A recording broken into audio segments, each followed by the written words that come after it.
Happy birthday. You're another day older today. So how old are you really? Did you know you have two ages? One is your birth age and the other is your body age. And today I'd like to show you how to turn back the clock and get your body age younger. So I've got some good news and some not so good news. Why don't I start with the not so good news? As we grow older, our metabolism will decrease as much as 2 to 5% every 10 years past the age of 25.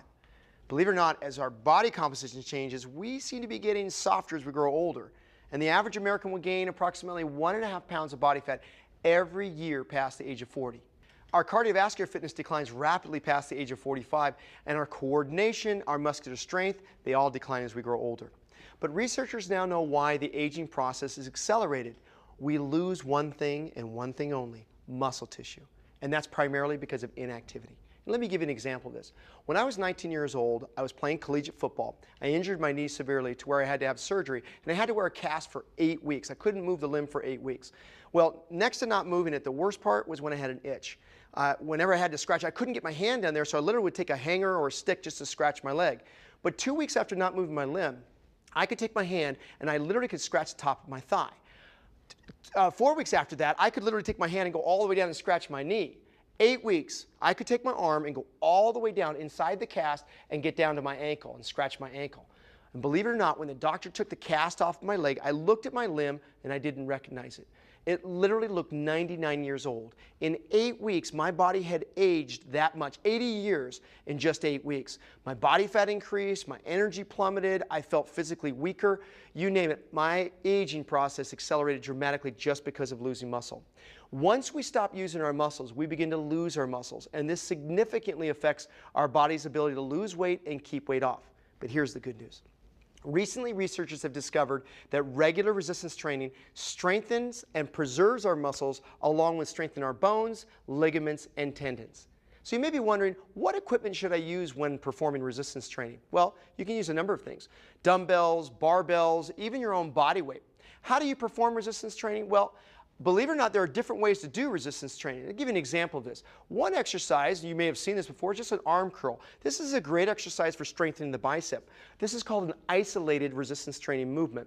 But what about compound movements? These are using multiple muscles. This really gets your metabolic rate higher and also gives you a metabolic makeover. Let me show you an example of a compound movement. Again, a movement that involves multiple muscle groups. An isolated movement, again, is just working one muscle group. Let me show you a movement called a squat curl press. Now again, you could use dumbbells, you could use resistance tubing, you could even use water bottles.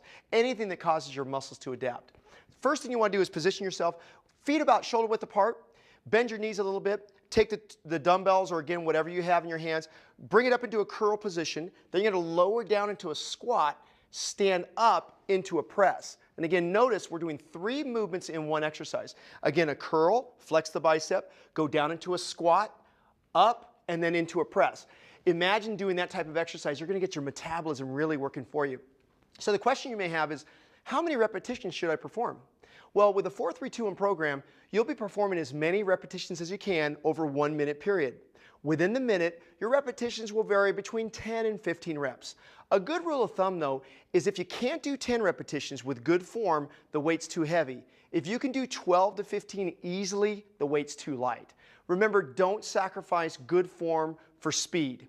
How many days a week should you perform resistance training? Ideally 2 to 3 days a week, working your upper and your lower body. So my challenge for you is to perform 2 to 3 days of resistance training this week to slow down the aging process.